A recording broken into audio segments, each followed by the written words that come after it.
ಇವತ್ತಿನ ನಮ್ಮ ಮಾಜಿ ಮುಖ್ಯಮಂತ್ರಿಗಳು ಹಿರಿಯರು ಆಗಿರತಕ್ಕಂತ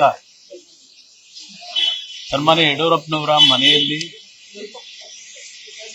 ಎರಡೂ ಪಕ್ಷದ ಪ್ರಮುಖ ನಾಯಕರುಗಳೇನಿದ್ದೇವೆ, ಮಾಜಿ ಮುಖ್ಯಮಂತ್ರಿಗಳಾಗಿರ್ತಕ್ಕಂಥ ಬಸವರಾಜ ಬೊಮ್ಮಾಯಿ ಅವರು, ಸದಾನಂದ ಗೌಡರು, ವಿರೋಧ ಪಕ್ಷದ ನಾಯಕರಾಗಿರ್ತಕ್ಕಂಥ ಅಶೋಕ್ ಅವರು, ನಮ್ಮ ಪಕ್ಷದ ಕೋರ್ ಕಮಿಟಿ ಅಧ್ಯಕ್ಷರಿರ್ತಕ್ಕಂಥ ಜಿ.ಟಿ. ದೇವೇಗೌಡರು, ಬಿಜೆಪಿಯ ರಾಜ್ಯ ಘಟಕದ ಅಧ್ಯಕ್ಷರು ವಿಜಯೇಂದ್ರ ಅವರು ಮತ್ತು ಬಂಡಪ್ಪನವರು, ನಾವೆಲ್ಲರೂ ನಿಖಿಲ್ ಕುಮಾರಸ್ವಾಮಿ ಅವರು ಒಂದು ಒಳ್ಳಂತೆ ನಮ್ಮ ಪಕ್ಷದಿಂದ ಇವತ್ತು ಪ್ರಥಮ ಜೋಳವರು ಈ ಕಾರ್ಯಕ್ರಮ ಅವರು ಹಿರಿಯಿದ್ದಾರೆ. ಅವರು ಸಹ ಇದರಲ್ಲಿ ಕೂತು ಚರ್ಚೆ ಮಾಡಿದ್ದೇವೆ.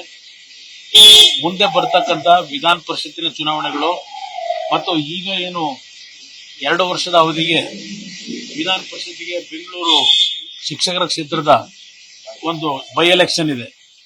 ಆ ಒಂದು ಬೈ ಎಲೆಕ್ಷನ್ಗೆ ಸಂಬಂಧಪಟ್ಟ ಹಾಗೆ ಇವತ್ತು ಅಭ್ಯರ್ಥಿಯ ಆಯ್ಕೆಯ ಬಗ್ಗೆಯೂ ಚರ್ಚೆಯನ್ನು ಮಾಡ್ಕೊಂಡಿದ್ದೇವೆ.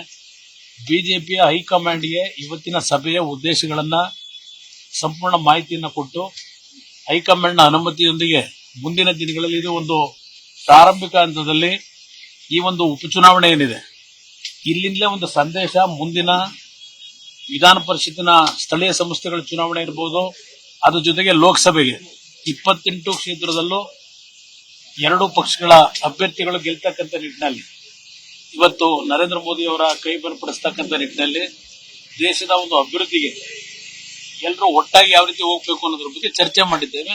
ಇದು ಮೊದಲನೇ ಹಂತದ ಸಭೆ. ಮುಂದಿನ ದಿನಗಳಲ್ಲಿ ಎರಡೂ ಪಕ್ಷದ ಸೌಹಾರ್ದತೆಯಿಂದ ಈ ಒಂದು ರಾಜ್ಯದಲ್ಲಿ ಈ ಒಂದು ಕೆಟ್ಟ ಆಡಳಿತದ ಸರ್ಕಾರವನ್ನ ಇವತ್ತು ಎದುರಿಸತಕ್ಕಂಥ ನಿಟ್ಟಿನಲ್ಲಿ ಜೊತೆಗೂಡಿ ಕೆಲಸ ಮಾಡತಕ್ಕಂಥ ಹಲವಾರು ವಿಷಯಗಳು ಚರ್ಚೆ ಮಾಡಿದ್ದೇವೆ.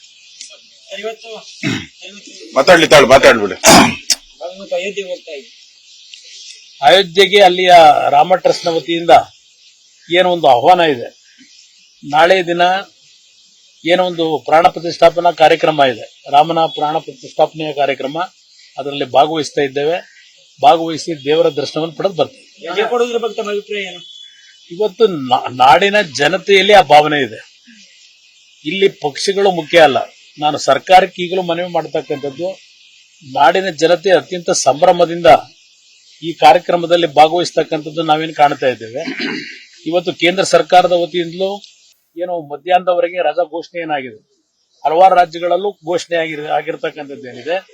ರಾಜ್ಯ ಸರ್ಕಾರಕ್ಕೂ ನಾನು ಒತ್ತಾಯ ಮಾಡತಕ್ಕಂಥದ್ದು, ಇದು ದೇಶದ ಒಂದು ಹಬ್ಬ, ಇದು ಪ್ರತಿ ಕುಟುಂಬಗಳ ಹಬ್ಬ.